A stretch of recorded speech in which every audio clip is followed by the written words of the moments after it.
Hi everybody, welcome back. I'm back with chapter number 3 and we are going to be doing this chapter in two parts. So welcome to part 1.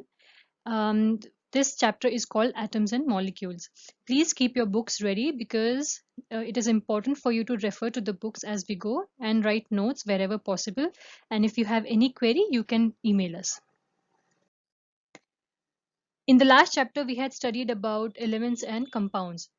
We had said that element is the basic unit, but have we this question has been in our minds for a very long time, whether or not matter is divisible. And in India they have been this has been debated for a very long time, right from 500 BC, when Maharshi Kannad he gave the definition of Parmanu. He said that matter is divisible and there it's made of the smallest units called Parmanu. And then there were Katyayan who said that particles are found in nature in combined form and then they give various forms of matter. And not only in India, this was also in places like Greece, where Democritus and Leucippus, for example, said that you can divide matter to a certain extent and eventually it cannot be divided any further. And this indivisible particle is called atom. This name was given by Democritus. So, elements in the combined form are called compounds, and you know that, right? So this question has been in the minds again for a long time as to why elements combine. So please keep in mind this name is very important and this name is always mispronounced. So consider that this name is Antoine Laurent de Lavoisier. Antoine Laurent de Lavoisier. Okay, he was a French scientist, and along with Joseph L. Proust, he gave two laws of chemical combinations to explain how and why elements combine. And he gave two laws of chemical combinations which are very important, and these are basic, absolutely basic. So this is something you should always remember. One is law of conservation of mass, and the second one is law of constant or definite proportion. We'll see each of these in detail. So what is law of conservation of mass? What is the word conservation? The word conservation means जितना है उतना ही रखना. You have to keep it as it is. जितना है जैसा है वैसे उसको रखना is called conservation, right? So this law states that mass can neither be created, please remember, neither be created nor destroyed in a chemical reaction. कि जब we had studied about chemical reactions, that when there is a chemical change it is called a chemical reaction, right? That if a chemical property is being changed, it is called a chemical change or a chemical reaction. Here in this law it states that mass can neither be created nor destroyed in a chemical reaction, which means जब एक chemical reaction होता है तो ना नया मास बनता है, ना जो एग्जिस्टिंग मास है वो खत्म होता है. जितना पहले मास था उतना ही बाद में मास रहेगा, राइट? जितना पहले मास था उतना ही बाद में मास रहेगा. We will talk about the mass units later on, but ये याद रखो कि जितना मास पहले था उतना ही मास बाद में रहेगा. Okay, it is not going to be created nor is it going to be destroyed when there is a chemical reaction. Okay, which means that total mass of all reactants is equal to total mass of all products. जब कोई chemical reaction होता है तो जो chemicals जो substances पहले react करते हैं उनका नाम होता है रिएक्टेंट्स, और जो बाद में बनता है उसको प्रोडक्ट्स कहते हैं, right? So reactants and products, जैसे H2O जब बनता है तब हाइड्रोजन एंड ऑक्सीजन होता है, तो hydrogen and oxygen are the reactants and H2O water is the product. So total mass of all reactants is equal to total mass of all products, right? हमेशा constant रहेगा. So this is an example which will tell you about the conservation of mass. So this is okay, I will write the Na2CO3 plus CH3 COOH gives carbon dioxide H2O plus CH3 COONA. अब इसमें state whether this is in accordance with law of conservation of mass, इसमें सबका मास दिया हुआ है, तो इसमें उन्होंने बोला है कि इसमें 5.3 ग्राम्स है, ये 6 ग्राम है, टोटल कितना हुआ, total is 5.3, sorry, total is 5.3 plus 6 is equal to 11.3 ग्राम, और इसमें प्रोडक्ट जो है वो कितने कितने हैं, 2.2 ग्राम, ये है 0.9 ग्राम, और ये है 8.2 ग्राम, ये कितना हुआ, 2.2 plus 0.9 plus 8.2 gives 3.1 plus 8.2 which is 11.3.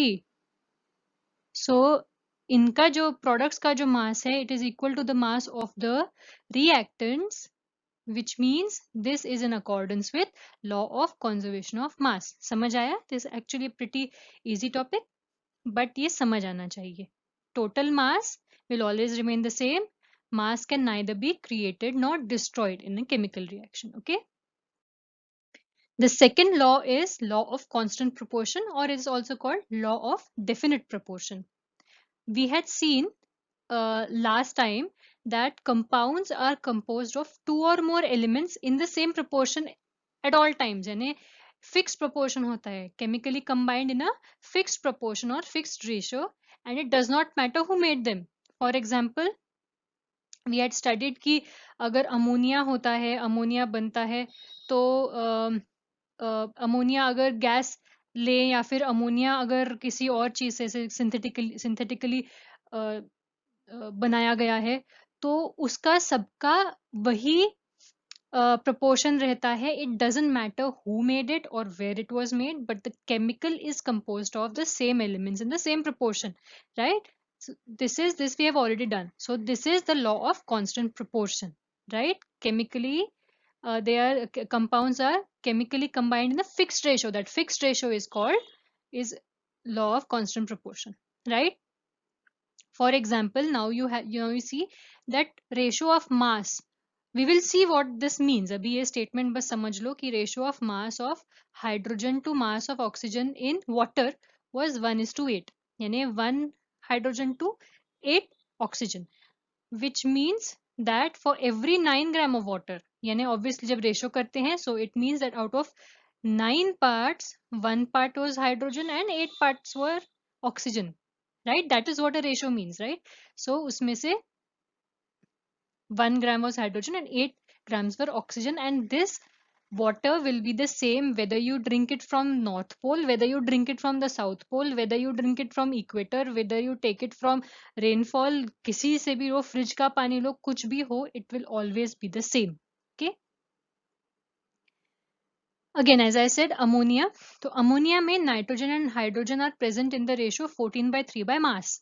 Right? उनका mass is 14/3 के ratio में. So, for example, 17 gram हो, 14 plus 3 17, उसमें से 14 gram is nitrogen and 3 gram is hydrogen, whether or not it is synthesized or it is naturally occurring. अगर synthesis भी किया हो तो भी उतना ही रहेगा, और अगर उसको naturally है तो भी उतना ही रहेगा.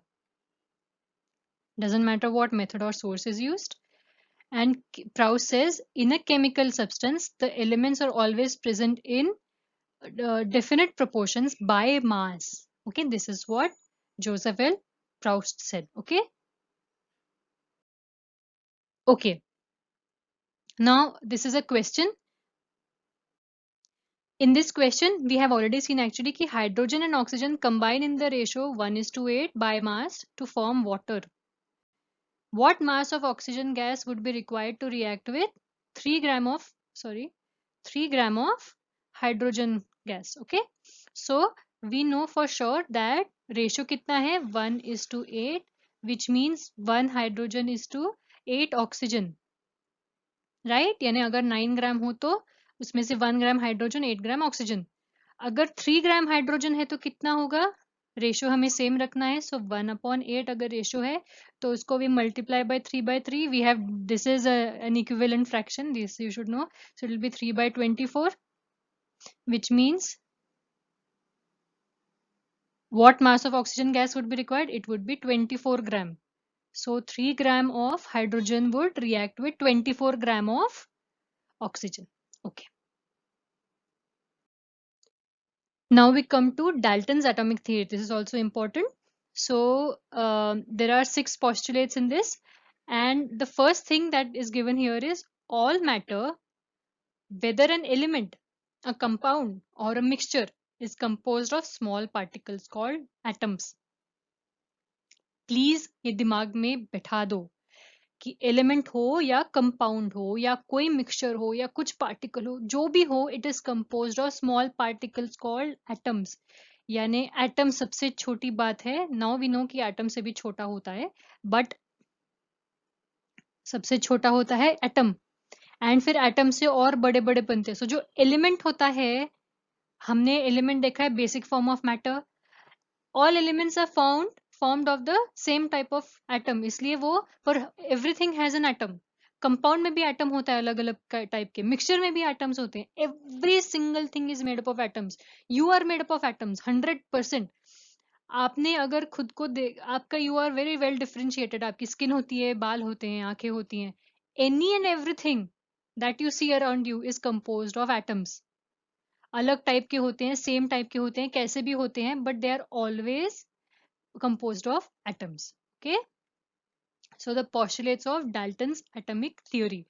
1, all matter is made up of very tiny particles called atoms. They are very tiny, okay, you can't see them, which participate in chemical reactions. Atoms are the ones that participate in chemical reactions. Second, atoms are indivisible particles. Now ये उसने दिया था early 19th century में, यानी 1808 में दिया था, शायद 1808 में दिया था. Atoms are indivisible particles which cannot be created or destroyed in a chemical reaction. Now, उस time, please keep this in mind that Dalton's atomic theory says that atoms are indivisible. Now we know that atoms are divisible. ये बाद में हुआ, पर जब उसने दिया था 1808 में, this was his statement. So, if you are asked about Dalton's atomic theory, you must write that atoms are indivisible particles. Okay? क्योंकि वो उसकी theory थी. वो बाद में change हो, वो अलग बात है. Okay? And again, which cannot be created nor destroyed in a chemical reaction. Third, atoms of a given element are identical in mass and chemical properties.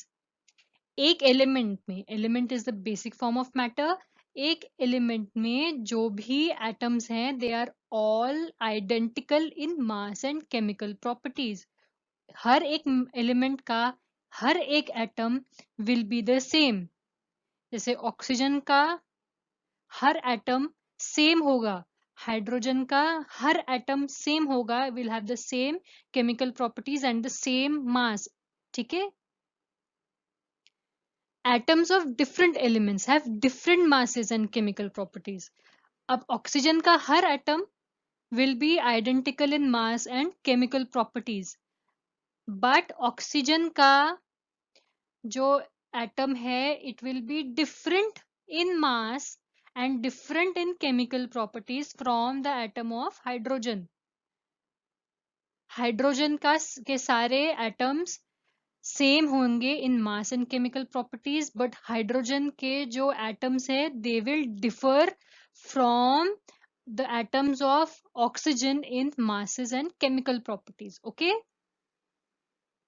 अब ये मैंने सिर्फ हाइड्रोजन एंड ऑक्सीजन का लिया है, but all elements that you know, one single element has all same atoms and which have the same mass and chemical properties, but different elements में differences होते हैं. जैसे ये अगर मैंने नाइट्रोजन भी लिया या फिर मैंने कार्बन लिया, तो ऑक्सीजन, हाइड्रोजन, नाइट्रोजन, कार्बन, इनके एटम्स एक दूसरे से अलग होते हैं in mass and chemical properties, but इनके खुद के atoms are all same in masses and chemical properties. Okay, atoms combine in the ratio of small whole numbers to form compounds. Atoms जो होते हैं वो combine कर जाते हैं small whole numbers में to form compounds. What do we know about compounds? Compounds are chemically combined in a fixed ratio. Combine क्या होता है? Element, और element के अंदर क्या होता है? Atom. So it is the atoms that are forming the compounds, okay, in the ratio of small whole numbers. The relative number and kind of atoms are constant in a given compound. The relative number and kind of atoms are constant in a given compound. H2O में, water में हमेशा 2 hydrogen और 1 oxygen ही मिलेगा और कुछ नहीं मिलेगा, right? उसमें नाइट्रोजन नहीं आएगा, उसमें कार्बन नहीं आएगा, उसमें एकदम ऑक्सीजन के 4 नहीं आ जाएंगे. It will always be 2 hydrogen and 1 oxygen in the same ratio, okay?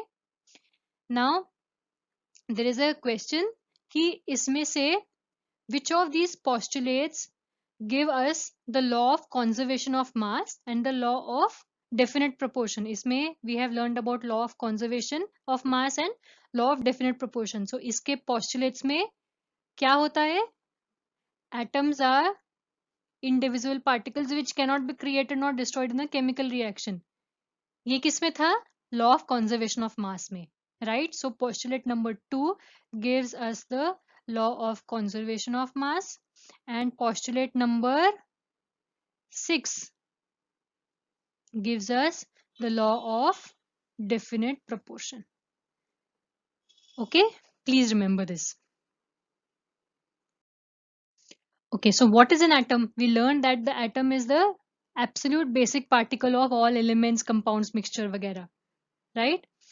An atom is the building block of all matters. For example, जैसे आपके घर में या कोई बिल्डिंग हो या स्कूल हो या जो भी आप बिल्डिंग देखते हो, उसका बिल्डिंग ब्लॉक क्या है? ब्रिक. एक ब्रिक से पूरा घर बनता है, ब्रिक जोड़ जोड़ के घर बनता है, right?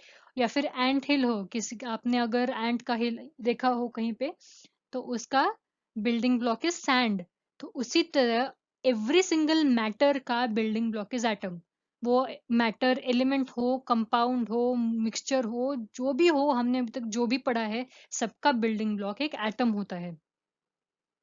Atoms are really really small, they are tiny.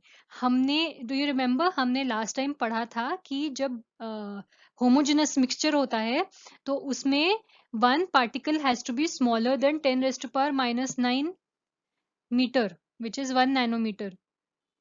That is the size. वो उतना छोटा होता है atom. In fact, hydrogen, the first element of the periodic table, उसका atom is the smallest, 10 raised to power minus 10. उसके comparison में देखिए एंट is 1 crore times bigger than an atom of hydrogen. छोटा सा एंट is 1 crore times bigger than an atom of hydrogen, right? बहुत छोटे होते हैं. And nowadays we have microscopes to see the atoms. ये पहले नहीं था. Nowadays we have extremely advanced technology, and now we can see we have microscopes that can see the atoms. Like we can observe the atoms using special microscopes. Now what about the symbols of elements? Now हर बार हम जब बोलते हैं we don't always write, जैसे अब तो आपको पता है कि ऑक्सीजन को O लिखते हैं, हाइड्रोजन को H लिखते हैं, पर पहले कैसे उन्होंने किया? सो पहले क्या करते थे? Like this is the symbol for some elements as proposed by Dalton. तो डाल्टन ने कई के सिंबल्स लिए थे for the elements that he new. तो एंड उसका स्पेशल क्या था कि he said that each of these doesn't represent the element, it represents one atom of that element, right? कि ये जो हाइड्रोजन है जब ये बनाएगा तो इसका मतलब कि हाइड्रोजन का एक एटम है, राइट? इट डजंट मीन कि वो पूरा हाइड्रोजन के बारे में बता रहे हैं. Used to mean कि that is only one atom of hydrogen, and it was actually quite complicated. फिर ऐसा लाइन बनाओ, ये बनाओ, वो बनाओ, मेरे डॉट्स के कैसे बनाते रहोगे मर्क्यूरी के वगैरह, ऐसे कौन करेगा? तो बाद में क्या हुआ, बेrzelius ने सिंबल बताया. वो बोलने लगा कि you can have 1 or 2 letters of the name of that element. यानी एलिमेंट का जो नाम है उसके 1 or 2 letters आप बना सकते हैं. वो you can use that as symbol. पर पहले क्या होने लगा, पहले then they would name the element ऐसा, जैसे for example where it was found. जैसे copper was found in Cyprus which was called Cuprisis, तो उसका सिंबल Cu हो गया, राइट, या फिर उसके लैटिन, जर्मन और ग्रीक नेम्स यूज होने लगे, जैसे गोल्ड को ऑरम कहते थे तो गोल्ड का सिंबल इज AU, लेड को प्लम्बम कहते थे तो लेड का सिंबल इज PB, आयरन को फेरम कहते थे इट इज Fe, टंगस्टन को वुल्फ्रम कहते थे तो W। It is not just this, अभी भी सोडियम को जर्मन में नाइट्रियम कहते हैं, उसका symbol is Na, like sodium is Na, potassium is K, कैलियम। या फिर सिल्वर है Ag, mercury is Hg, tin is Sn, antimony is Sb। तो ये सारे देवर द नेम्स ऑफ जर्मन और ग्रीक और लैटिन, ऐसे उसका भी यूज करते हैं। इनफैक्ट जर्मनी में अभी भी अगर आपने सोडियम क्लोराइड की बोतल लेने गए आप, तो उस पे सोडियम क्लोराइड नहीं लिखेंगे, वो नाइट्रियम क्लोराइड लिखते हैं। या फिर पोटेशियम क्लोराइड या पोटेशियम नाइट्रेट लेने गए तो वो कैलियम नाइट्रेट या कैलियम क्लोराइड लिखते हैं, दे डोंट राइट पोटेशियम और sodium, but we have to remember that sodium is Na, potassium is K, ये सब। Nowadays, IUPAC, that is International Union of Pure and Applied Chemistry, IUPAC is the one that gives nomenclature, वो names भी देते हैं, वो symbols भी देते हैं and वो units भी देते हैं, which is the first one or two alphabets of the name of that element. कभी कभी it is not the first and second alphabet, sometimes it is like chlorine का, chlorine is Cl, तो उसका third element ऐसे भी होता है, but mostly it is the first two, one और टू अल्फाबेट्स। और जैसे मैंने बोला हाइड्रोजन, कभी कभी hydrogen is only one, so it is only one alphabet. Aluminium is Al, right, और कोबाल्ट इज CO। क्लोरीन जैसे मैंने बोला आपको, कभी कभी is not just first two, it is chlorine is Cl और जिंक इज Zn, तो ऐसे भी होता है, but this is all taken care of by IUPAC, international union of pure and applied chemistry. Okay, please remember, ये नाम अगर आपको याद होगा तो अच्छा होगा, क्योंकि आयन, फॉर एग्जांपल आयन का अभी भी हम आयन सल्फेट को फेरस सल्फेट वगैरह बोलते हैं, फेरस, फेरिक, ये डिफरेंट डिफरेंट वैलेंसीज होंगे, आप आगे पढ़ेंगे तो उसमें उसके नाम भी अलग अलग होते हैं। So it is very important, ion का तो याद रखना चाहिए कि इट इज़ फेरम, और उसका फिर क्योंकि combination of that is used अभी भी। So these are the symbols for some elements, and this is a table that I have taken from your book. You should एक general पता होना चाहिए. You may or may not learn this. It is good to learn it. Some of them are actually pretty easy, and there are certain that you should learn. जैसे calcium पता होना चाहिए, carbon पता होना चाहिए, chlorine पता होना चाहिए. They're all C, but calcium is Ca, carbon is only C, chlorine is Cl, right, copper is Cu, like we said Cuprisis, या फिर गोल्ड होता है, या फिर हाइड्रोजन इज H, या फिर magnesium is Mg, iron is Fe, nitrogen oxygen पता होना चाहिए, potassium is K, okay, sodium is Na, uranium is U, zinc is Zn, sulphur is Ag। I mean you have to know all these, right, ये eventually learn हो ही जाएगा कर करके, ऐसा नहीं है कि आप अभी पढ़ोगे अभी रटोगे, ऐसे रटने नहीं बैठना, बट यू शुड नो कि what, if when you read symbols you should know what it means. So एकदम कंफ्यूजन नहीं होना चाहिए कि कुछ पता ही नहीं वगैरह, right, so that is why you should no all these, you should read thoroughly, एक बार एक दो बार उसको रिपीट करो, दिमाग में बैठ भी जाएगा, और जैसे यू कीप डूइंग इट ना वो याद हो जाएगा। We come to an important topic, atomic mass, right? It was proposed in Dalton's atomic theory. This ये Dalton की atomic theory की एक speciality है, that even at that time he said that atoms have mass. Like we discussed that atoms of one element of a given element are all identical in mass and chemical properties. But atoms of different elements have different masses and chemical properties from each other. यानी oxygen या hydrogen होगा, you have done this, मैंने अभी explain किया था कि oxygen के सारे एटम सेम होंगे in mass and chemical properties, और हाइड्रोजन के सारे सेम होंगे in mass and chemical properties, पर वो एक दूसरे से अलग होंगे, right. This was proposed in Dalton's atomic theory, and this could explain the law of constant proportions, कि वो हर बार इसी ऐसे में क्यों होते हैं, बिकॉज उनके मास एंड केमिकल प्रॉपर्टीज अगर कांस्टेंट रहे तो कुछ तो रीजन होगा कि वो कांस्टेंट प्रोपोर्शन में आते हैं। Then scientist try to measure atomic mass. अब एटॉमिक, तुमने आपने एटम्स का साइज देखा, एटम्स का साइज कितना, 10⁻⁻10 हाइड्रोजन एटम का है, तो इट इज वेरी डिफिकल्ट, उसको कैसे वे करोगे, इतना छोटा सा, वो तो आप पकड़ भी नहीं पाते हो, राइट, तो how do you weigh that. So उन्होंने क्या किया, relative atomic masses were started to use, यानी उन्होंने किसी एक चीज का एटॉमिक मास लेने का सोचा, and then which was determined using the law of chemical combinations and compounds, यानी वो कंपाउंड वगैरह का मास लेके कंपाउंड का मास लिया, फिर कंपाउंड के मास में वो केमिकल कॉम्बिनेशन, सो डेफिनेट प्रोपोर्शन में फिर वो स्पेसिफिक एलिमेंट का है वो कितना है, फिर उसका वेट कितना है, ये सब करके उन्होंने रिलेटिव एटॉमिक मासेस, रिलेटिव क्या होता है, कंपेयर टू द टोटल, यानी टोटल से कंपेयर करके एग्जैक्ट वो कंपेरेटिवली टू दी अदर्स उन्होंने वो रिलेटिवली फाइंड किया। दिस इज समथिंग ऐसे बुक में दिया हुआ है, उन्होंने कैसे फाइंड किया दिस नॉट वेरी इंपॉर्टेंट। उन्होंने पहले कार्बन मोनोऑक्साइड का लिया, उन्होंने सोचा कि 3 कार्बन होता है, it reacts with 4 grams of oxygen, ये उन्होंने फाइंड आउट किया।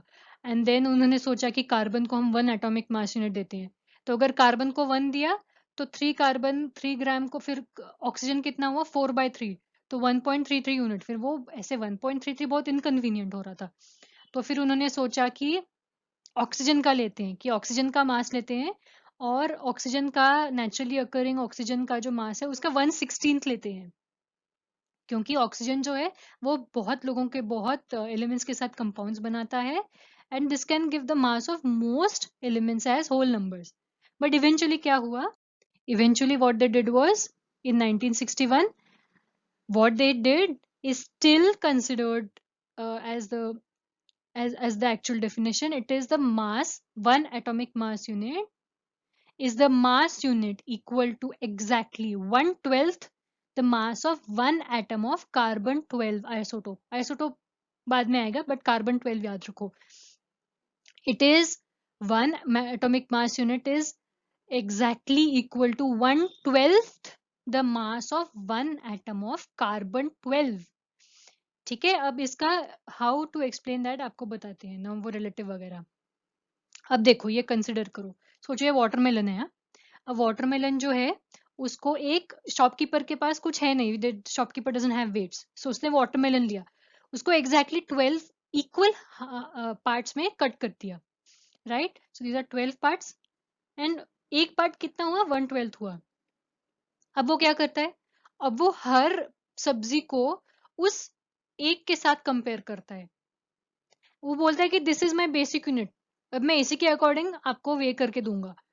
हाँ, क्यों बोलता है कि शायद ऐसे जैसे टमाटर रखा है फॉर एग्जांपल यहाँ पे, तो वो एक टमाटर बोला कि ठीक है वो एग्जैक्टली इसके इक्वल है, तो उसकी तो ये इतना हुआ वगैरह, but most of them would be higher than that. उसके पास एक ही वाटरमेलन नहीं, उसके पास काफी वाटरमेलन है तो उसने क्या किया फिर, कभी सम सब्जी would be equal to 4 of these 4 12 parts, या फिर 1/12 पार्ट, या फिर something would be equal to एकदम 12 ही एकदम, तो पूरे वाटरमेलन का wait.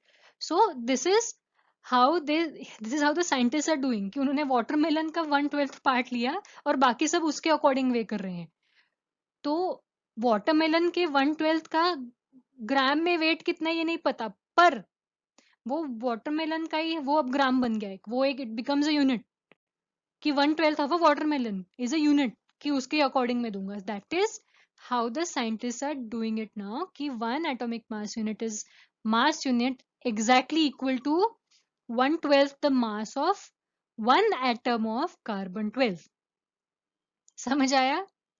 Okay, and this is the atomic mass units of some elements. ये आपको ना जनरली क्वेश्चन जब होगा किसी चीज का तो उसमें वो दिया जाता है, so you don't have to remember, एकदम लर्न मत करो, इवेंचुअली ये भी लर्न हो जाता है, गो थ्रू एम, ये इंपॉर्टेंट है। So the hydrogen is always 1, helium is 2, carbon is 12, carbon 12 जैसे अभी पढ़ा था आपने कार्बन 12, सो कार्बन 12 के एक एटम का 1/12 mass is one atomic mass unit, oxygen is 16, sodium is 23 वगैरह, ये सब आपको याद हो जाएगा। Okay, please keep this in mind, book में दिया हुआ है आपके।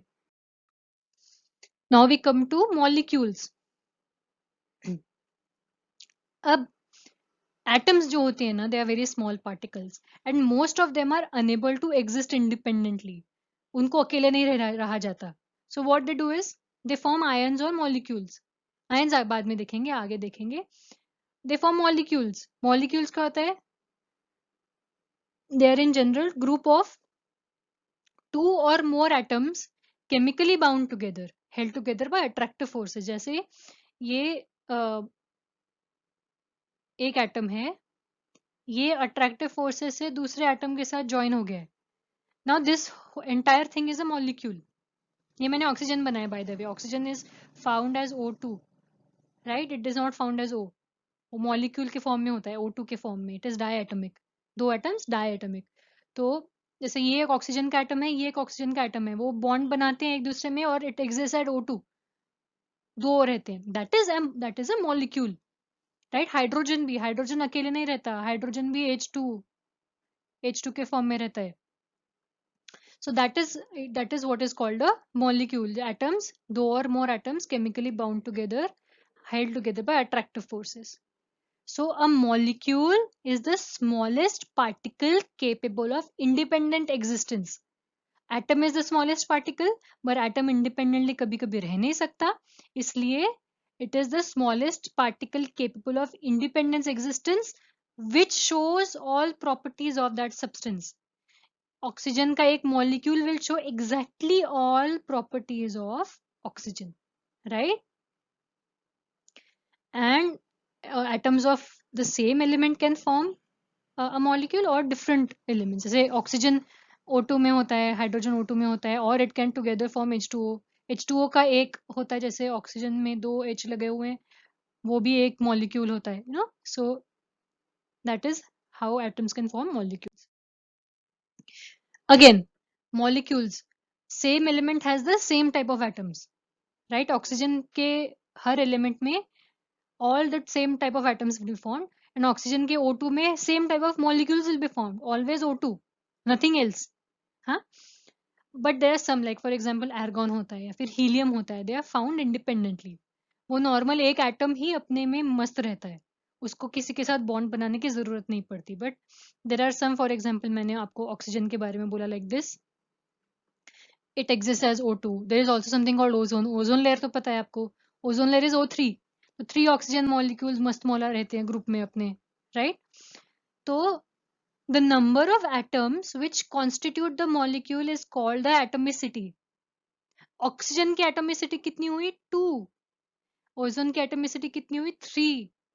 The number of atoms constituting the molecule are called the atomicity. Okay? अब और एक बात ऐसी होती है कि इट इज नॉट जस्ट 2 और 3. There some, like carbon, specially carbon is very notorious for this. It can form indefinite, कितने भी लंबे चेन्स बनाता है वो carbon, right? So and this is also very common in case of metals and some non metals like carbon or silicon.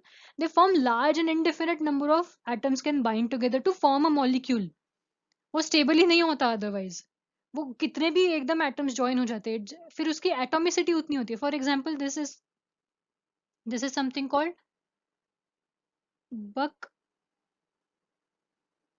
Buckminster फ्यूलरीन. इसमें this whole structure is just carbon atoms, कुछ नहीं है ये. This are 60 carbon atoms. 60 carbon atoms हैं, तो इसकी atomicity कितनी हुई? 60. This is called buckminsterfullerene. हाँ, तो ऐसे भी होता है. इट इज नॉट जस्ट 1 और 2, बट मोस्टली 1 और 2 होता है. बहुत रेयर ऐसे होते हैं जो इतने लंबे लंबे बनाते हैं चेन्स, राइट?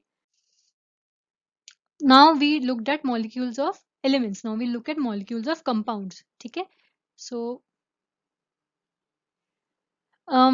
जैसे हमने लॉ ऑफ कांस्टेंट प्रोपोर्शन देखा था, they always form in definite proportions. So atoms of different elements combine in definite proportions to form molecules. ये हमने पहले किसके लिए पढ़ा था? हाँ, कंपाउंड्स के लिए पढ़ा था कि elements combine in definite fixed proportion और fixed ratio to form compounds. तो वही है कि atoms of different elements combine in definite proportions to form a molecule. जैसे ये मास से दिया हुआ है कि वाटर हाइड्रोजन और ऑक्सीजन का ही बनता है बाय मास, राइट? अब ये मास कैसे आया? It is very simple. आपको अभी पता चलेगा, right? Nitrogen hydrogen 14/3, carbon dioxide is 3/8, right? अब ये देखो, अब इसके एटॉमिक मास दिए हुए हैं, ठीक है? अब आप देखो इसका 1/8 कैसे. H2O होता है, H2O. H कितने हैं? 2 हैं. सो उसका 1 into 2 हुआ ना, राइट? उसका मास कितना है? 1. तो 2 हुए तो 2 हुआ. ऑक्सीजन का कितना है 16, सो ये 2:16 इज इक्वल टू 1:8 रेशियो हुआ. That is how you calculate for everything. Nitrogen is 14, ammonia में हाइड्रोजन कितने हैं 3, सो 14:3. ऐसे उसका रेशियो बनता है, mass ratio. Okay, now you can also find the simplest ratio. अब आपको पता है कि इसका रेशियो बाय मास कितना है. आपको अगर वाटर का फॉर्मूला नहीं पता, हाँ, पर आपको किसी ने बोला कि हाइड्रोजन एंड ऑक्सीजन जो है they are found in the ratio 1:8, right. तो उसका उन्होंने बोला कि बस उसका फिर मुझे H2O का मीन्स वाटर का फॉर्मूला बताओ मुझे. उसका फिर मैं आप सोचोगे, फिर आपको ये दिया होगा एटॉमिक मास, फिर आपको बोलेंगे कि वो रेशियो दिया हुआ है एंड मास दिया हुआ है, आप मुझे बताओ कि उसका व्हाट इज द फॉर्मूला. तो आप क्या करोगे, आप देखोगे कि ये कितना है 1:1,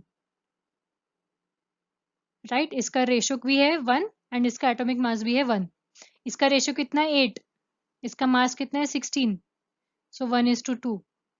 अब हाइड्रोजन इज 1, राइट. उसका mass ratio by atomic mass देखो, mass ratio is 1 and atomic mass ratio oxygen का is 8, atomic mass of hydrogen 1, atomic mass of oxygen 16. So mass ratio by atomic mass कितना हुआ hydrogen का 1/1 is 1, oxygen का कितना हुआ 8/16 is 1/2. So hydrogen upon oxygen कितना हुआ 1/1/2 is equal to 2/1. So now you know कि हाइड्रोजन 2 है एंड ऑक्सीजन 1 है. So you now you have the formula H2O. या आप आगे भी पढ़ोगे, this is just small example. Okay, this is the atomicity of some elements. हमने atomicity पढ़ी थी कि उसका मॉलिक्यूल में जितने एटम्स होते हैं उसको एटमिसिटी कहते हैं. But there some like I told argon या फिर हीलियम हो, they are mono atomic. Mono means 1, di means 2, tri, इधर ट्राई दिया नहीं है बट हमने ओजोन देखा है, ट्राई में 3 होते हैं, टेट्रा इज 4,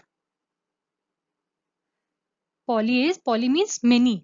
जनरल सल्फर तो 8 वगैरह होता है, S8 आपको लिखेगा आगे, S8. So this is how you say it is monoatomic, diatomic. Nitrogen is diatomic, chlorine is diatomic, N2, Cl2, phosphorus tetratomic, phosphorus P4, sulphur poly होता है, सो S8. और पॉली है वो अलग अलग फॉर्म्स में होता है, so that is why you cannot, इसलिए वो पॉली एटॉमिक कहते हैं. Okay, so we come to something called ion, right. Ion क्या होता है, हमने देखा एटम देखा, हमने देखा मॉलिक्यूल. अब आयन क्या होता है, compounds composed of metals and non metals contain charged species. Okay, there are compounds which have metals and non-metals which contain charged species. उसमें चार्ज होता है, आपने चार्ज के बारे में पढ़ा है, plus charge, minus charge, negative charge, positive charge. Those are called ions. The negatively charged ions are called anions, and the positively charged ions are called cations. Anions and cations. Negative is N, anion का फिर भी N आता है, so anions and cations. Okay, this is how you remember. This can be for a single atom या फिर group of atoms, यानी एक को भी चार्ज हो सकता है या फिर ग्रुप होता है उसको भी एक नेट चार्ज हो सकता है. ओके, जैसे NaCl है, NaCl क्या होता है, table salt. So sodium chloride है, सोडियम क्लोराइड का जो दो है ना उसके constituents, they are both ions. Sodium is +1, chlorine is minus. Sodium is a cation and chlorine is an anion. Okay okay, वो आगे चला. Anyway, so we are coming to, I think this is the last topic for today. We will do writing chemical formulae. Okay, a chemical, what is a chemical formula? जैसे water का H2O. I'll just keep talking to you about water ताकि it is easier for you to understand. H2O, what does it mean?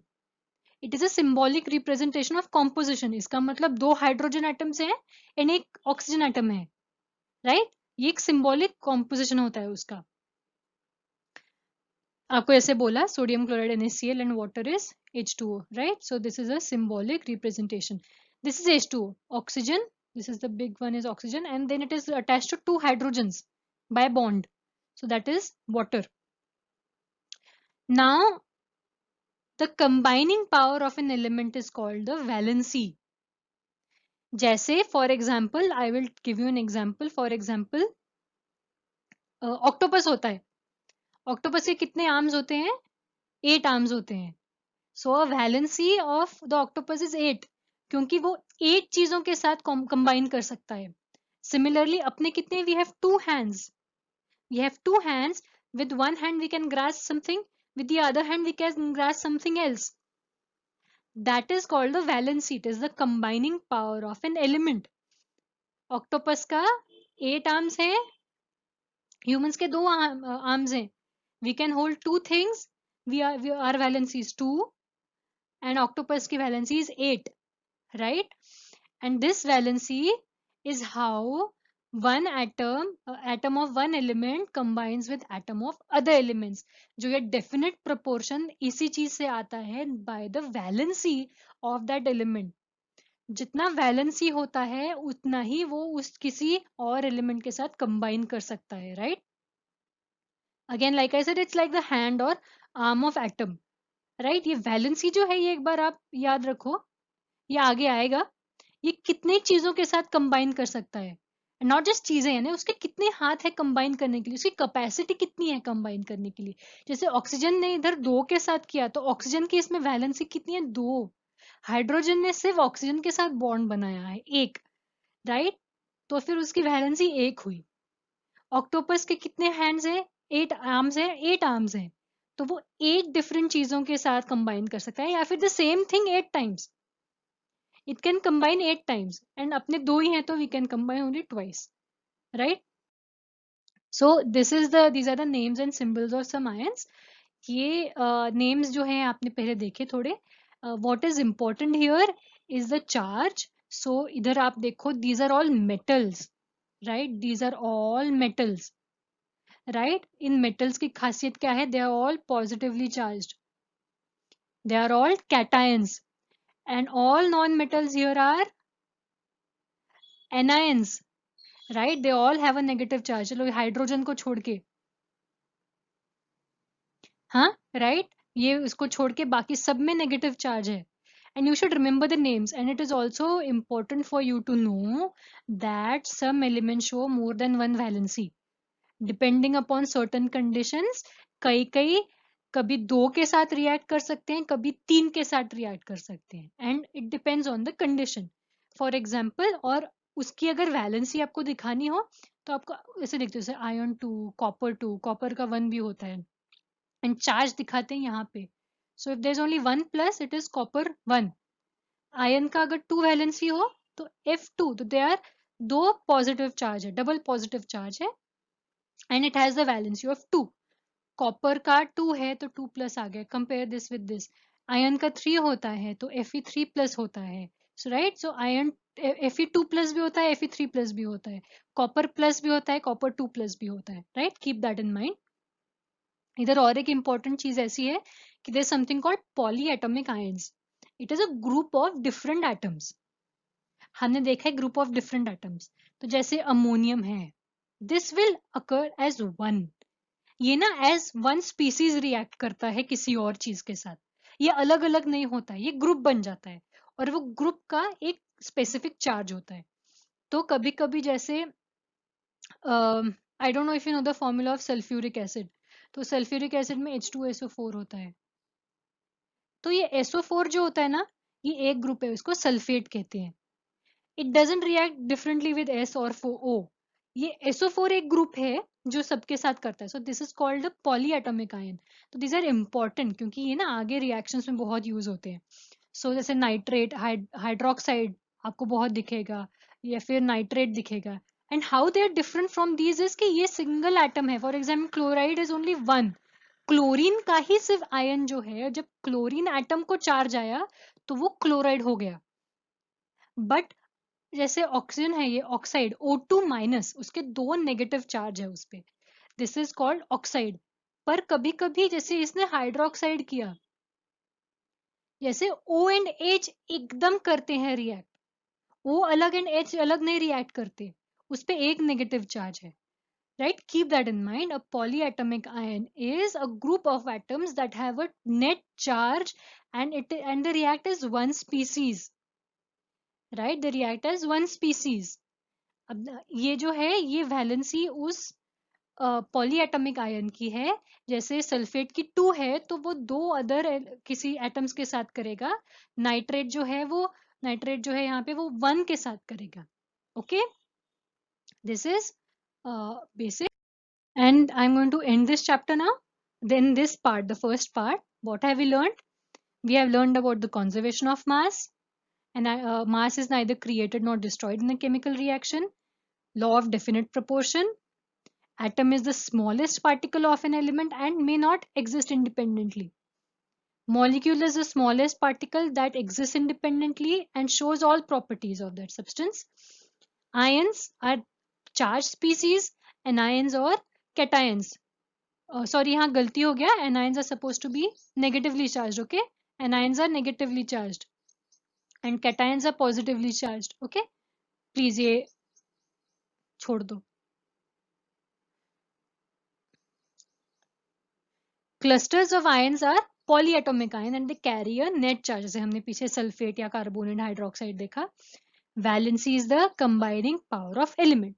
Now this has been part 1. Please watch part 2 to learn how to write chemical formula and for the molarity concept. Okay, that is also very important. So for now, if you have any queries, please write to us on the email given below, excelshore1228@gmail.com. And okay, thank you for watching. Bye. Please continue to part 2.